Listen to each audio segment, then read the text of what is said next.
Okay, well hello, I'm Chris, and this is going to be my how to wire up a GM HEI distributor. If you have an old car, or you're just having trouble, can't figure it out, or just want to go through your stuff, we're going to do a diagram, and then we're going to go put it on my 70 Chevelle.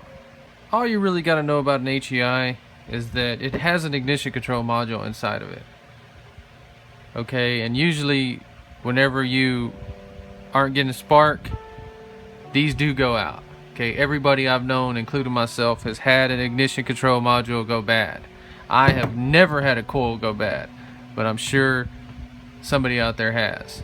Okay, now I'm pretty sure this is original, just somebody bought a red cap for it. I don't know, but it looks nice and clean. I hope it works. Okay, so these have the little magnetic pickups that work really freaking good. Now for my car, I got this in a trade, but I'm actually putting it on my 70 Chevelle because I thought this was a piece of crap when I first put my hands on it, but I think this is like an $89 or $90 eBay billet distributor. But you can see that all it is, it's just a big giant pickup that goes to your MSD box or ignition box. Now this one did have an ignition control module, a little platform for it that I ground off because I was going to run an ignition box. But just letting you know that if you see one of these on eBay, it's got the advanced part clean and out of the way, that this one looks exactly like an old point style distributor, you know. So this is in my 70 Chevelle, just letting you know that this is an electronic affordable distributor. Okay, so if you're just running maybe up to 6,500 RPM, just a normal car, you don't have to buy a $300 MSD distributor if you can't afford it, because I can't afford it. I want one, but I can't afford it. So that's why I went ahead and put this in there. So far, I like it. I really like it. If you see one like this, it's a good distributor. I can't even remember how I used to test these, but there's plenty of information on the internet about that. You just want to inspect and make sure that this is in here and that these wires, these are real delicate little wires, are intact to that magnet pickup. Okay, and just always check this. People like to put different springs in there and do all kinds of shit they read about. But just make sure your distributor looks normal. If it doesn't, go buy you a new one. Okay, if you look at wiring diagrams and study stuff, you can pretty much look at that and start to understand what's going on real fast. How that those two are connected, and the middle one is just a ground. So basically the red is the positive side of the coil, the yellow is the negative side of the coil. If that makes any sense. Just make sure that ground, just make sure that looks like that, because I have seen people halfway change a coil and leave all this messed up. So you need to take that top off with the old distributor. You can see the plus on the coil and the minus on the coil. I've honestly never looked at that in my life until just now. Okay, so real quick, the tach and the battery, that's where you're going to run your green lead from the tach. We'll show you that. Now this is confusing. It says battery, but you don't usually, when it says battery, that means connect it straight to hot. You don't connect that straight to hot. If you connect that straight to hot, your car's never going to shut off. Okay, so let's make a wire diagram, kind of give you an idea how simple this thing really is. This plug right here from the distributor, it only goes in there one way. Don't worry about it.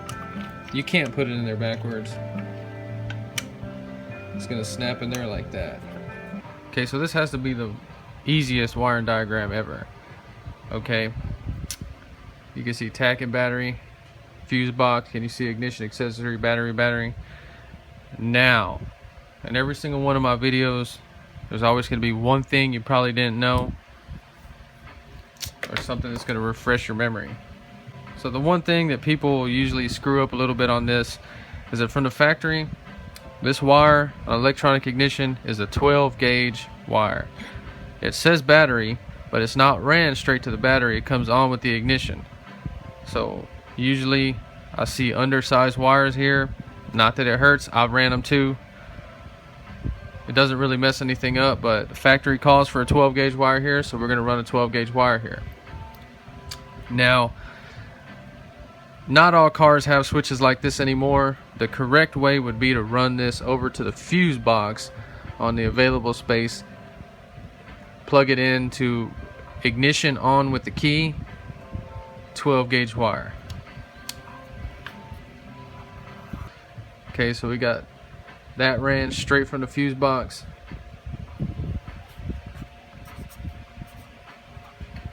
.12 gauge, red, orange, whatever. If you have one of these key switches, of course you can run it.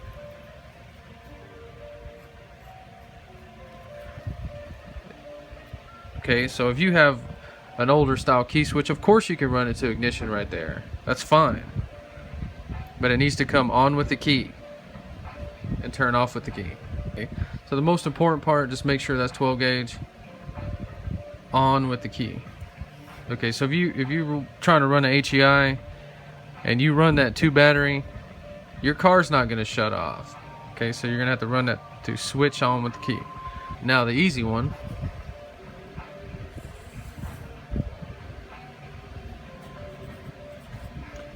or whatever wire it comes with. That's it. Okay, see this old fuse box? Battery, accessories, ignition. You would run it to that one. Okay, so every time you change a distributor in there, you have to find number 1 again. This is just the easy way where we take number 1 spark plug out. We're going to put a paper ball in there. And then we're going to eyeball when it pops out so that we know it's on this side, but we need to see exactly where it's hitting so we can mark our number 1 wire. Okay, distributors, they will freaking change exactly where that thing's pointed. Okay, so this one looked like it was perfect. Okay, just that points distributor, for some reason it was hitting right here, but this one, okay, it's fine. Okay, so we know number 1's right here. Perfect. Just make sure you got plenty of room to do that. It's not hitting.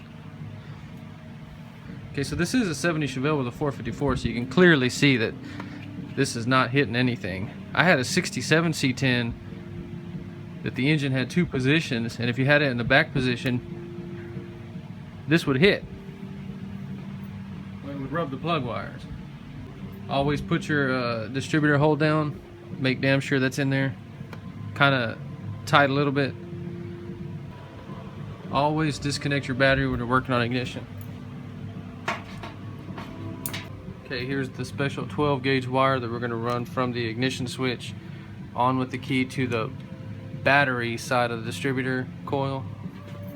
Ignition.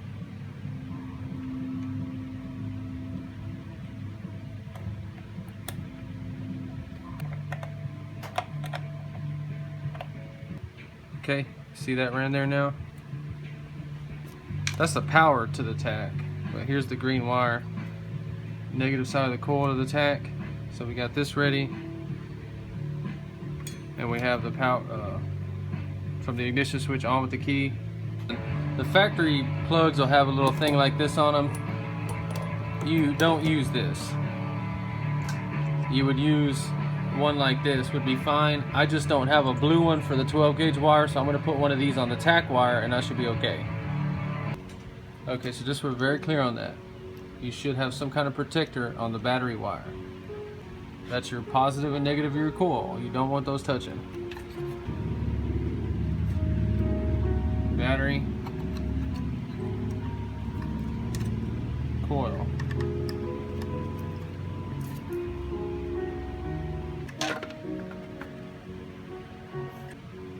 Remember to plug that back in.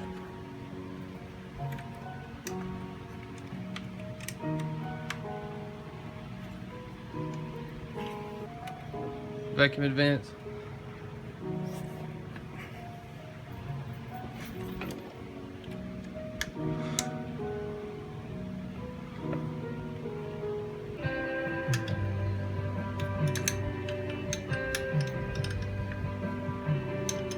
Okay, so yeah, it's not timed or anything. I'm not gonna time it.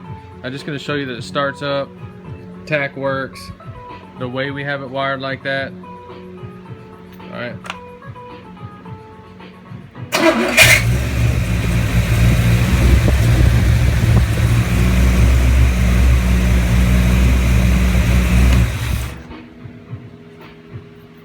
Anyway, yeah, HEIs are always freaking good distributors to put in there.